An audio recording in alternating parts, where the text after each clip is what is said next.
नमस्कार, बहुत बहुत स्वागत है आप सभी का मेरे इस YouTube चैनल में।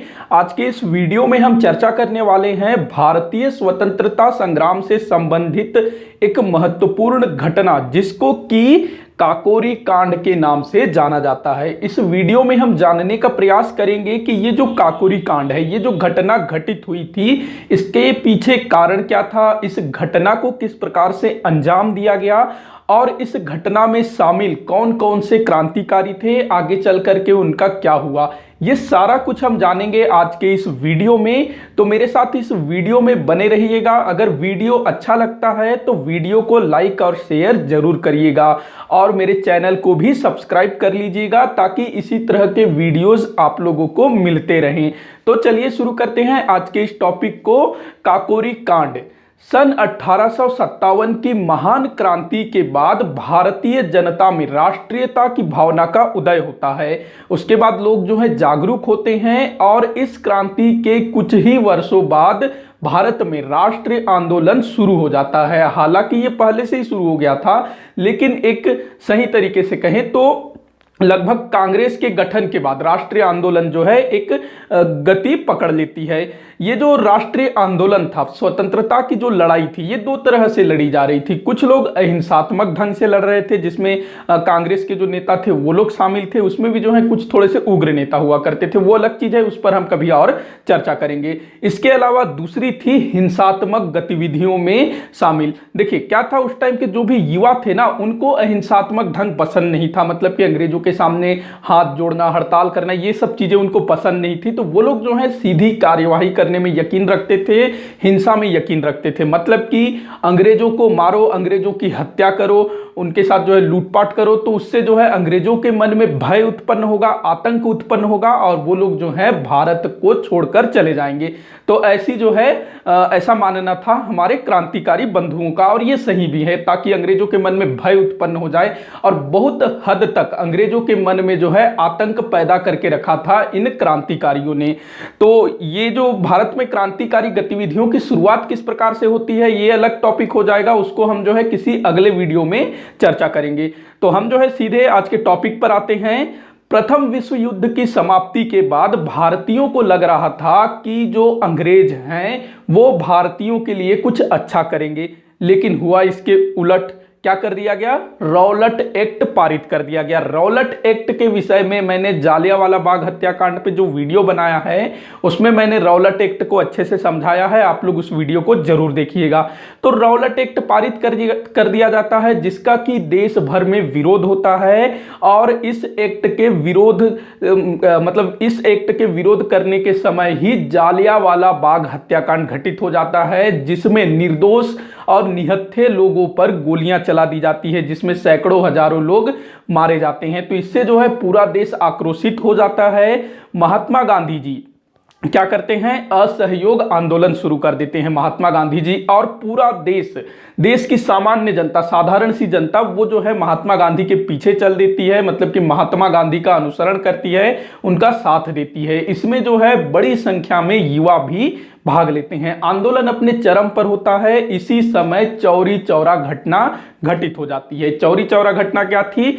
जो सत्याग्रही थे, गांधी जी के जो भी मतलब सत्याग्रही थे, वो जो है एक पुलिस थाने में आग लगा देती है, जिसमें कुछ पुलिसकर्मी जो है मर जाते हैं। तो इससे जो है गांधी जी काफी नाराज हो जाते हैं, क्षुब्ध हो जाते हैं और असहयोग आंदोलन वापस ले लेते हैं।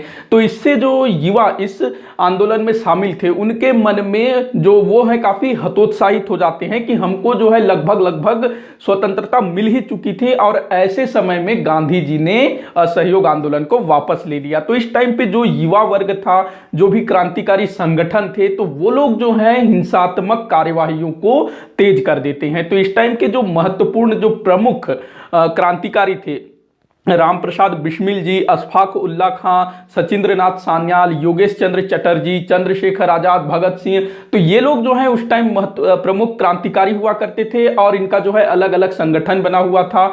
जैसे भारत में जो क्रांतिकारी गतिविधियां शुरू होती है बंगाल में, तो उस टाइम पे अनुशीलन समिति वो सब भी उधर चल रही होती है। और इधर भारत में मतलब कि जो मध्य भारत में एक नए संगठन का गठन होता है, जिसको HRA मैंने लिखा है ना यहाँ, HRA नाम से जाना जाता है। इसका पूरा नाम है हिंदुस्तान रिपब्लिकन एसोसिएशन।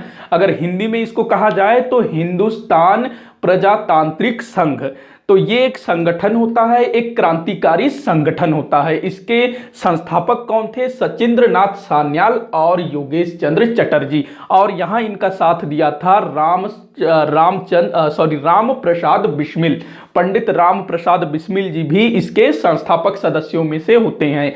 तो ये जो HRA है, मतलब कि हिंदुस्तान रिपब्लिकन एसोसिएशन है, ये क्या करती है? क्रांतिकारी गतिविधियां करती है। मतलब कि जो अंग्रेज अधिकारी हैं उनकी हत्या करना और भारतीय लोगों में जागरूकता लाना। आगे चल करके ये जो क्रांतिकारी संगठन है, ये लोग समाजवाद की ओर मतलब समाजवाद से बहुत ज्यादा प्रभावित होती हैं और एक लक्ष्य बना लेती है कि हमको भारत को स्वतंत्रता दिलाना है और भारत में समाजवादी शासन व्यवस्था की स्थापना करना है।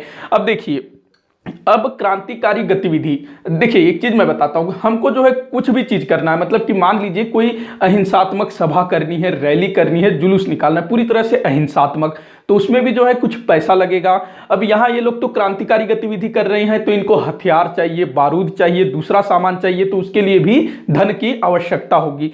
अब जो अहिंसात्मक आंदोलनकारी हुआ करते थे उस टाइम पर, तो उनको तो जो भी सेठ साहूकार होते थे, दूसरे लोग होते थे, वो लोग चंदा दिया करते थे। लेकिन ये जो क्रांतिकारी संगठन होते थे, इनको जो है चंदा उतनी आसानी से मिलता नहीं था। क्योंकि अगर कोई मान लो क्रांतिकारी दल को, क्रांतिकारी संगठन को कोई व्यक्ति, कोई नौकरी पेशा व्यक्ति भी या फिर कोई व्यापारी चंदा देता है, अगर ये चीज अंग्रेजों को पता चल जाती थी तो उस व्यापारी को पकड़ लिया जाता था। तो लोग जो है इसी कारण से भी इनकी सहायता नहीं कर पाते थे। मतलब कि अगर सहायता करने की इच्छा होती भी थी तो डर के मारे नहीं करते थे। तो ऐसे में जो है क्रांतिकारी संगठनों के पास धन की काफी कमी होती थी। धन कैसे लाया जाए? तो इसका सबसे अच्छा तरीका होता था, जो धनी व्यापारी होते थे, जो साहूकार होते थे, सूदखोर होते थे, जो ब्याज में पैसा चढ़ाने वाले, इसके अलावा जो जमींदार होते थे, जो रईस टाइप के लोग होते थे उस समय के, भारतीय ही, अंग्रेज नहीं, तो उनको लूटते थे ये लोग। वो अच्छा इनके लिए स्रोत होता था। लेकिन राम प्रसाद बिस्मिल जी को ये जो है थोड़ा ठीक नहीं लगा। उनके मन में ऐसा विचार आया कि हम लोग जो है भारत के ही धनी व्यापारियों को लूट रहे हैं, जमींदारों को लूट रहे हैं, तो भारत की जनता के ऊपर हमारे लिए जो है एक गलत मैसेज जाएगा। मतलब कि भारत की जनता क्या समझेगी क्रांतिकारियों को? बिल्कुल ये लोग तो डकैत है, लुटेरे हैं, व्यापारियों को लूटते हैं, इस टाइप का मैसेज जाएगा। तो राम प्रसाद बिस्मिल जी ने जो है इस चीज पे सोचा कि हमको जो है व्यापारियों को नहीं लूटना है। उन्होंने निर्णय लिया कि अब हमको जो है ब्रिटिश सरकार को लूटना है, ब्रिटिश सरकार का जो भी खजाना हो उसको लूटना है और उससे हमको अपनी जरूरतें पूरी करनी है। ऐसा राम प्रसाद बिस्मिल जी के मन में आया। मैं क्षमा चाहूंगा, बार बार राम प्रसाद जी को रामचंद्र कह दे रहा हूं मैं। तो राम प्रसाद बिस्मिल जी, इन्होंने जो है पहले काकोरी कांड से पहले जो है कई सारी डकैतियां की थी। इन्होंने जो भारत के जो भी व्यापारी होते थे उनको लूटा था। लेकिन आगे चल करके इनके मन में ऐसा विचार आता है कि भारतीय जनता हमारे बारे में गलत सोचेगी, इस कारण से ये जो है निर्णय लेते हैं कि अब हम जो है ब्रिटिश खजाने को लूटेंगे। काकोरी कांड की योजना राम प्रसाद बिस्मिल और उनके साथियों, मतलब कि जो भी HRA के सदस्य होंगे, उन सब ने मिल करके शाहजहांपुर, जहां के राम प्रसाद बिस्मिल जी थे, अशफाक उल्लाह जी थे, ये सब जो है शाहजहांपुर के थे, राम प्रसाद बिस्मिल, अशफाक उल्लाह। तो शाहजहांपुर में ही इस योजना का, मतलब कि ये जो डकैती डालना है उसकी पूरी योजना तैयारी की गई कि किस प्रकार से क्या करना है। तो वो सारा प्लान कहां बना था? शाहजहांपुर। और दिन चुना गया 9 अगस्त 1925। 9 अगस्त 1925 लगभग रात के समय इस घटना को अंजाम दिया गया। पूरी कहानी क्या थी वो मैं बताता हूं अब। तो देखिए, इसमें जो है ना, जो काकोरी कांड है, ये क्या था कि जो उत्तर प्रदेश में 2 स्थान है, सहारनपुर और लखनऊ। तो सहारनपुर और लखनऊ के बीच उस समय जो है एक पैसेंजर ट्रेन जाती थी। तो उसी पैसेंजर ट्रेन में 9 अगस्त के दिन जो ब्रिटिश सरकार का सरकारी खजाना भी जाना था। तो ये चीज जो है इनको पता चल जाती है और राम प्रसाद बिस्मिल जी पूरी योजना बनाते हैं। जैसा कि मैंने बताया, शाहजहांपुर में वो योजना तैयार करते हैं। तो पूरा योजना बनाया जाता है कि किस प्रकार से इस खजाने को लूटना है। तो तिथि याद रखिएगा, 9 अगस्त 1925, सहारनपुर और लखनऊ के बीच जाने वाली पैसेंजर ट्रेन। और स्थान कौन सा था? काकोरी। काकोरी जो है एक गांव था, काकोरी छोटा सा गांव था जो कि लखनऊ से थोड़ा निकट ही है।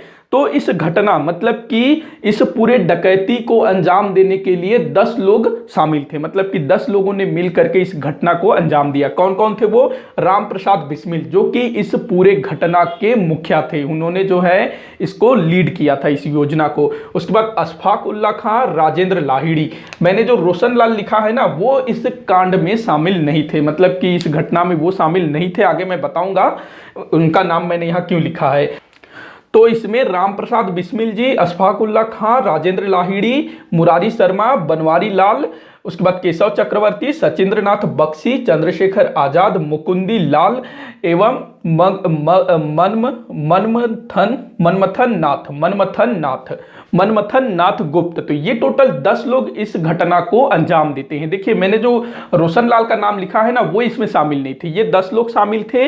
और जो नीचे मैंने लिखा है सचिंद्र नाथ सान्याल और योगेश चंद्र चटर्जी, इनके बारे में बताऊंगा मैं आगे। अच्छा एक चीज ध्यान रखिएगा, यहां मैंने जो लिखा है ना सचिंद्र नाथ बख्शी और ये सचिंद्र नाथ सान्याल, ये दोनों अलग अलग है। सचिंद्र नाथ बख्शी जी वो इस घटना में शामिल थे, सचिंद्र नाथ सान्याल जी इसमें शामिल नहीं थे, लेकिन वो भी जो है बहुत बड़े क्रांतिकारी थे, एचआरए से जुड़े हुए थे। मैंने बताया कि एचआरए के संस्थापक थे सचिंद्र नाथ सान्याल और योगेश चंद्र चटर्जी।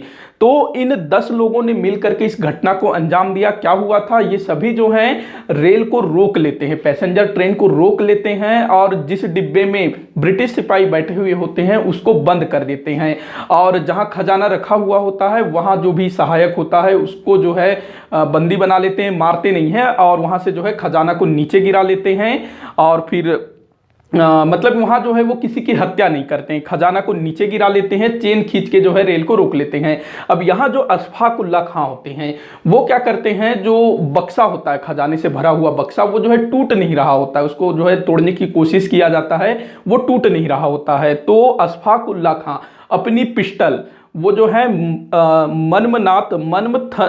मनमथनाथ, इनका नाम थोड़ा सा प्रोनाउंसिएशन कर नहीं पा रहा हूं मैं, मनमथनाथ गुप्त, इनको पकड़ा देते हैं अपना पिस्टल। अच्छा यहाँ जो पिस्टल यूज हुआ था ना उसको कहा जाता था माउजर पिस्टल, इसको भी याद रखिएगा, माउजर पिस्टल, जो कि जर्मनी की थी माउजर पिस्टल, ये जो है ना जर्मनी की हुआ करती थी माउजर पिस्टल, उस टाइम पे बड़ा चर्चित हुआ करता था। इसमें क्या था, इसकी खासियत, इसके में जो है ना एक कुंदा भी लगाया जा सकता था, मतलब कि लकड़ी का कुंदा लगा दो तो वो एक राइफल की तरह बन जाती थी, तो सामने वाला डर जाता था कि इसके पास राइफल है। और इसकी जो मारक क्षमता है वो भी काफी अच्छी थी, उस टाइम की AK-47 कहा जा सकता है इसको, मतलब कि आज के समय में जो AK-47 होती है उस टाइम पर माउजर हुआ करती थी। तो इस घटना में जो है 4 माउजर प्रयोग में लाया गया था, 4 माउजर पिस्टल, जो कि जर्मनी की थी, ये भी याद रखिएगा अगर कभी पूछा जाता है। तो अशफाक उल्ला खां इनके पास भी होती है माउजर पिस्टल, तो वो जो है अपनी माउजर पिस्टल थमा देते हैं मनमथनाथ गुप्त जी को और खुद जो है हथौड़ा लेकर के बक्सा को तोड़ना चालू कर देते हैं। तो जो मनमनाथ गुप्त जी होते हैं ना ये थोड़ा सा उत्साही टाइप के होते हैं, तो गलती से पिस्टल चल जाता है और एक मुसाफिर को जाकर के लग जाता है और उसकी मृत्यु हो जाती है। इसके अलावा जो है इन क्रांतिकारियों द्वारा इस घटना में किसी भी व्यक्ति को नहीं मारा गया है, ये जो मुसाफिर मारा गया वो गलती से मारा जाता है।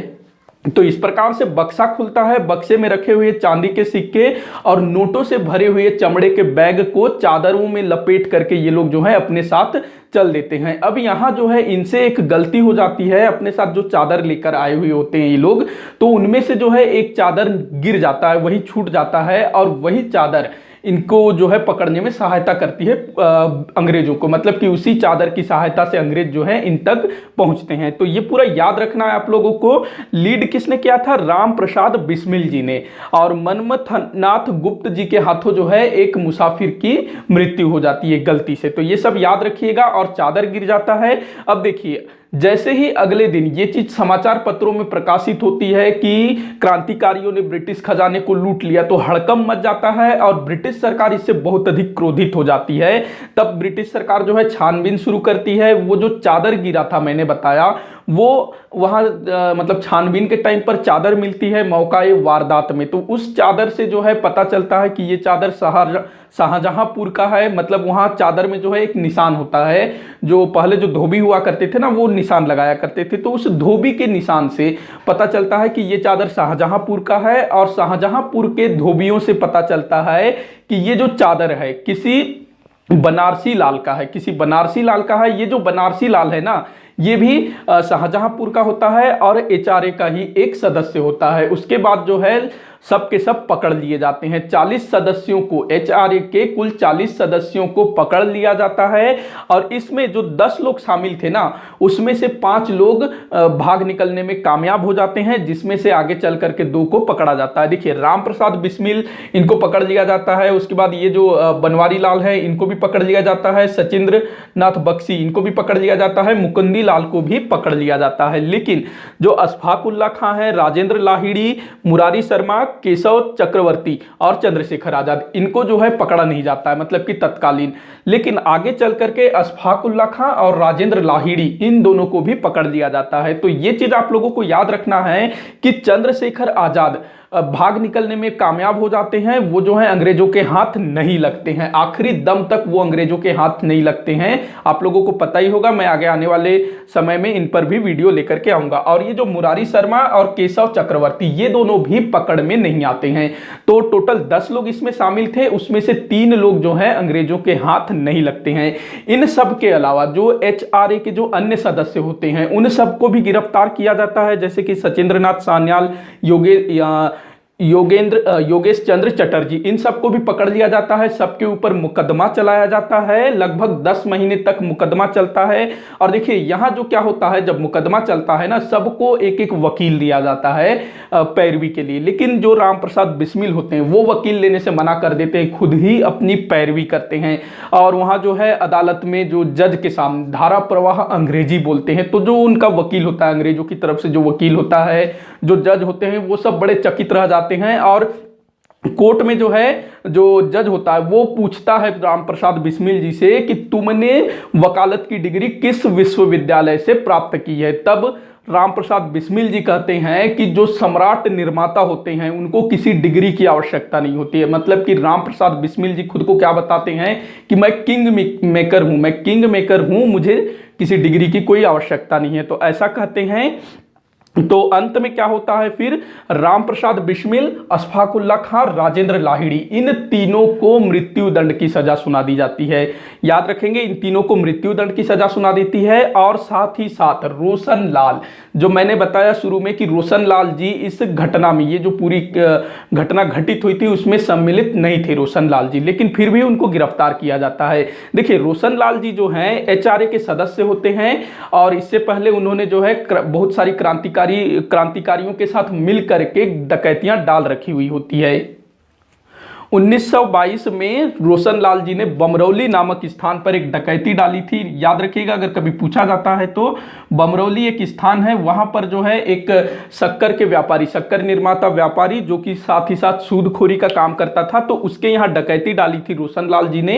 तो रोशन लाल जी का जो है पुराना जो भी केस होता है, उसको खोला जाता है। देखिए क्या हुआ था, जो रोशन लाल जी है ना, उनको केशव चक्रवर्ती जी के धोखे में पकड़ लिया जाता है। मतलब कि उनको केशव चक्रवर्ती समझ करके पकड़ लिया जाता है रोशन लाल जी को, और उनके ऊपर जो है पूरा ये अभियोग चलाया जाता है। उनका जो भी पहले का जो जिन गतिविधियों में शामिल हुए थे, उन सब केसों को खोला जाता है। तो बमरौली डकैती के आधार पर उनको जो है फांसी की सजा दी जाती है। तो ये 4 लोगों को काकोरी कांड में दोषी करार देते हुए मृत्यु दंड की सजा दी गई थी। याद रखना है नाम, राम प्रसाद बिस्मिल, अशफाक उल्ला खां, राजेंद्र लाहिड़ी और रोशन लाल, इन चारों को जो है अलग अलग दिन फांसी दी जाती है। जो रामचंद्र बिस्मिल हैं, इनको 19 दिसंबर 1927 को मृत्यु दंड दिया जाता है। उसके बाद जो मुरारी शर्मा है और केशव चक्रवर्ती, ये लोग तो पकड़ में नहीं आते हैं। तो बाकी जो बचे हुए सदस्य होते हैं, जो मैंने बताया कि एचआरए के 40 सदस्यों को गिरफ्तार किया जाता है, तो उनको जो है कईयों को 5 वर्ष तो कईयों को 10 वर्ष की